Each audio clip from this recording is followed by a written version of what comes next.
Hi friends, ಎಲ್ರೂ ಹೇಗಿದ್ದೀರಾ? Welcome to the news where. ನೋಡಿ, ಬಿಗ್ ಬಾಸ್ ಶೋ ಮುಗಿದ್ಮೇಲೆ ಎಲ್ರೂ ಅವರವರ ಲೈಫ್ನಲ್ಲಿ ಬ್ಯುಸಿ ಆಗ್ತಾರೆ ಅನ್ಕೊಂಡಿದ್ವಿ. ಆದ್ರೆ ಇವತ್ತು ಸೋಷಿಯಲ್ ಮೀಡಿಯಾದಲ್ಲಿ ಆಗ್ತಿರೋ ಕಿತ್ತಾಟ ನೋಡಿದ್ರೆ ಅಸಲಿ ಆಟ ಈಗ್ಲೇ ಶುರುವಾಗಿರೋ ಹಾಗಿದೆ. ಮನೆಯೊಳಗಿದ್ದಾಗ ಎಷ್ಟೇ ಕಿತ್ತಾಡಿದ್ರೂ ಹೊರಗಡೆ ಬಂದ್ಮೇಲೆ ಎಲ್ರೂ ಒಂದಾಗಿರ್ತಾರೆ ಅಂತ ನಾವೆಲ್ಲ ಅನ್ಕೊಂಡಿದ್ವಿ. ಆದ್ರೆ ಇಲ್ಲಿ ಸೀನ್ ಉಲ್ಟಾ ಆಗಿದೆ. ಅದರಲ್ಲೂ ಈಗ ಗಿಲ್ಲಿ ನಟರಾಜ್ ಮತ್ತು ರಕ್ಷಿತಾ ಶೆಟ್ಟಿ ಮಧ್ಯೆ ಇರೋ ಆ ಒಂದು ಸ್ನೇಹದ ಮ್ಯಾಟರ್ ಏನಿದೆಯೋ ಅದು ಈಗ ದೊಡ್ಡ ಮಟ್ಟದ ವಿವಾದಕ್ಕೆ ಕಾರಣವಾಗಿದೆ. ರಕ್ಷಿತಾ ಶೆಟ್ಟಿ ಈಗ ಅಕ್ಷರಶಃ ಗಿಲ್ಲಿ ವಿರುದ್ಧ ಕೆಂಡ ಕಾರಿದ್ದಾರೆ. ಗಿಲ್ಲಿ ಮುಖವಾಡ ಕಳಚಿಬಿದ್ದಿದೆ ಅನ್ನೋ ರೇಂಜ್ಗೆ ಚರ್ಚೆ ನಡೀತಾ ಇದೆ.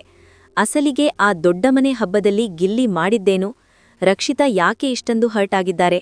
ಇವತ್ತು ಇದರ ಇಂಚಿಂಚು ಮಾಹಿತಿಯನ್ನ ನಿಮ್ಮ ಮುಂದೆ ಇಡ್ತೀನಿ. ಸ್ಕಿಪ್ ಮಾಡದೆ ನೋಡಿ, ಯಾಕಂದ್ರೆ ಈ ವಿವಾದದ ಹಿಂದೆ ದೊಡ್ಡ ಕಥೆಯೇ ಇದೆ. ಫ್ರೆಂಡ್ಸ್, ಮೊದಲು ನಾವು ಗಮನಿಸಬೇಕಿರೋದು ರಘು ಮತ್ತು ಗಿಲ್ಲಿ ಅವರ ವಿಚಾರ. ಮನೆಯೊಳಗಿದ್ದಾಗ ಇವರಿಬ್ರು ಎಷ್ಟೊಂದು ಕ್ಲೋಸ್ ಆಗಿದ್ರು ಅಲ್ವಾ? ಆದ್ರೆ ಬಿಗ್ ಬಾಸ್ನಿಂದ ಹೊರಬಂದ ಮೇಲೆ ಏನಾಯ್ತೋ ಗೊತ್ತಿಲ್ಲ. ಇದ್ದಕ್ಕಿದ್ದಂತೆ ರಘು ಅವರು ಇನ್ಸ್ಟಾಗ್ರಾಂನಲ್ಲಿ ಗಿಲ್ಲಿಯನ್ನ ಅನ್ಫಾಲೋ ಮಾಡ್ಬಿಟ್ರು. 2 ಮಿಲಿಯನ್ ಫಾಲೋವರ್ಸ್ ಇರೋ ಗಿಲ್ಲಿಗೆ ಇದ್ರಿಂದ ಏನೂ ವ್ಯತ್ಯಾಸ ಆಗದೇ ಇರಬಹುದು. ಆದ್ರೆ ಆ ಫ್ರೆಂಡ್ಶಿಪ್ಗೆ ಏನಾಯ್ತು ಅನ್ನೋದು ಈಗ ಎಲ್ಲರನ್ನ ಕಾಡ್ತಿರೋ ಪ್ರಶ್ನೆ. ಈ ಅನ್ಫಾಲೋ ವಿವಾದದ ಬೆನ್ನಲ್ಲೇ ಈಗ ರಕ್ಷಿತಾ ಶೆಟ್ಟಿಯವರು ಕೊಟ್ಟಿರೋ ಹೇಳಿಕೆ ಈ ಬೆಂಕಿಗೆ ತುಪ್ಪ ಸುರಿದಂತಾಗಿದೆ. ಈಗ ಅಸಲಿ ಮ್ಯಾಟರ್ಗೆ ಬರೋಣ. ಇತ್ತೀಚೆಗೆ ಕಲರ್ಸ್ ಕನ್ನಡದವರು ದೊಡ್ಡಮನೆ ಹಬ್ಬ ಅಂತ ಒಂದು ಶೋ ಮಾಡಿದ್ರಲ್ಲ, ಅಲ್ಲಿ ರಕ್ಷಿತಾ ಶೆಟ್ಟಿಯವರಿಗೆ ಒಂದು ಕೆಟ್ಟ ಅನುಭವ ಆಗಿದೆ ಅನ್ನೋದು ಅವರ ಆರೋಪ. ರಕ್ಷಿತಾ ಹೇಳ್ತಿರೋದೇನ್ ಗೊತ್ತಾ? ಆ ಶೋನಲ್ಲಿ ಆಂಕರ್ ಸುಷ್ಮಾ ಅವರು ಬರೀ ಗಿಲ್ಲಿ ನಟರಾಜ್ ಮತ್ತು ಕಾವ್ಯ ಅವರ ಹತ್ರನೇ ಪದೇ ಪದೇ ಹೋಗ್ತಾ ಇದ್ರು, ನಮ್ಮನ್ನ ಸುಮ್ಮನೆ ವೇದಿಕೆ ಮೇಲೆ ನಿಲ್ಲಿಸ್ಬಿಟ್ಟಿದ್ರು ಅಂತ. ಅಷ್ಟೇ ಅಲ್ಲ ಬಾಸ್, ರಕ್ಷಿತಾ ಏನಾದ್ರೂ ಮಾತಾಡೋಕೆ ಹೋದ್ರೆ ಗಿಲ್ಲಿ ನಟರಾಜ್ ಅವರು ಇದು ನಾಮಿನೇಷನ್ ಅಲ್ಲ ರಕ್ಷಿತಾ, ಸ್ವಲ್ಪ ಸುಮ್ಮನಿರು ಅಂತ ಕಿಚಾಯಿಸಿದ್ದಾರಂತೆ. ನಮಗೆ ನೋಡೋಕೆ ಇದು ಕಾಮಿಡಿ ಅನ್ಸ್ಬಹುದು, ಆದ್ರೆ ರಕ್ಷಿತಾ ಹೇಳ್ತಾರೆ, ನಾವು 10 ನಿಮಿಷ ಸುಮ್ಮನೆ ನಿಂತಿದ್ವಿ, ನಾವು ಮಾತಾಡೋಕೆ ಹೋದ್ರೆ ಕಿವಿ ಮುಚ್ಕೊಳ್ಳೋದು, ಕೆಳಗೆ ಕೂರೋದು ಮಾಡ್ತಾರೆ. ಇವರು ಯಾಕೆ ಈ ತರ ಮಾಡ್ತಾರೆ ಅಂತ ನೇರವಾಗಿಯೇ ಗಿಲ್ಲಿ ವಿರುದ್ಧ ಸಿಡಿದೆದ್ದಿದ್ದಾರೆ. ನೋಡಿ ಫ್ರೆಂಡ್ಸ್, ಇಲ್ಲಿ ಒಂದು ವಿಷಯ ನಾವು ಯೋಚನೆ ಮಾಡಬೇಕು. ಬಿಗ್ ಬಾಸ್ ಮನೆಯಲ್ಲಿದ್ದಾಗ ರಕ್ಷಿತಾ ಅವರು ಯಾರು ಹೈಲೈಟ್ ಆಗಿರ್ತಾರೋ ಅವರ ಜೊತೆ ಇರೋಕೆ ನೋಡ್ತಿದ್ರು ಅಂತ ಒಂದು ವರ್ಗದ ಜನ ಟೀಕೆ ಮಾಡ್ತಾ ಇದ್ರು. ಮೊದಲು ಮಲ್ಲಮ್ಮ, ಆಮೇಲೆ ಗಿಲ್ಲಿ ಗ್ಯಾಂಗ್.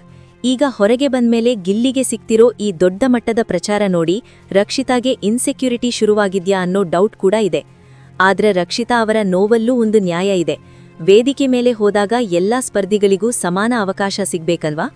ಬರೀ ಒಂದಿಬ್ಬರನ್ನೇ ಹೈಲೈಟ್ ಮಾಡೋದ್ರಿಂದ ಉಳಿದವರಿಗೆ ಬೇಸರ ಆಗೋದು ಸಹಜ. ಈ ಕಿತ್ತಾಟ ಈಗ ಎಲ್ಲಿಗೆ ಹೋಗಿ ನಿಲ್ಲುತ್ತೆ ಅನ್ನೋದು ಈಗ ಕುತೂಹಲ ಮೂಡಿಸಿದೆ. ಸೋ ಸ್ನೇಹಿತರೆ, ಇದಿಷ್ಟು ಇವತ್ತಿನ ಈ ಬಿಗ್ ಬಾಸ್ ಸ್ಪರ್ಧಿಗಳ ನಡುವಿನ ಶೀತಲ ಸಮರದ ಕಥೆ. ರಕ್ಷಿತಾ ಶೆಟ್ಟಿ ಮಾಡಿರೋ ಈ ಆರೋಪಕ್ಕೆ ಗಿಲ್ಲಿ ನಟರಾಜ್ ಅವರು ಯಾವ ರೀತಿ ಉತ್ತರ ಕೊಡ್ತಾರೆ ಅಂತ ನಾವು ಕಾದು ನೋಡಬೇಕು. ಆದ್ರೆ ನಿಮ್ಗೇನನ್ಸುತ್ತೆ?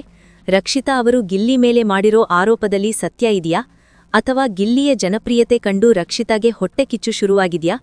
ಈ ಬಗ್ಗೆ ನಿಮ್ಮ ಅನಿಸಿಕೆಗಳನ್ನ ಯಾವುದೇ ಮುಲಾಜು ಇಲ್ಲದೆ ನಮ್ಮ ಕಮೆಂಟ್ ಬಾಕ್ಸ್ನಲ್ಲಿ ತಿಳಿಸಿ. ನಿಮ್ಮ ಕಮೆಂಟ್ಗಳನ್ನ ನೋಡೋಕೆ ನಾನು ಕಾಯ್ತಾ ಇರ್ತೀನಿ. ಈ ವಿಡಿಯೋ ಇಷ್ಟವಾಗಿದ್ರೆ ಲೈಕ್ ಮಾಡಿ, ನಿಮ್ಮ ಫ್ರೆಂಡ್ಸ್ ಗ್ರೂಪ್ಗಳಿಗೆ ಶೇರ್ ಮಾಡಿ. ಇನ್ನು ಇಂಥದ್ದೇ ಇಂಟ್ರೆಸ್ಟಿಂಗ್ ಅಪ್ಡೇಟ್ಸ್ಗಳಿಗಾಗಿ ನಮ್ಮ ಚಾನೆಲ್ ದ ನ್ಯೂಸ್ ವೇರ್ ಅನ್ನು ಈಗಲೇ ಸಬ್ಸ್ಕ್ರೈಬ್ ಮಾಡ್ಕೊಳ್ಳಿ. ನೆನಪಿರಲಿ, ನಿಮ್ಮ ಸಪೋರ್ಟ್ ನಮಗೆ ದೊಡ್ಡ ಶಕ್ತಿ. ಮುಂದಿನ ವಿಡಿಯೋದಲ್ಲಿ ಸಿಗೋಣ.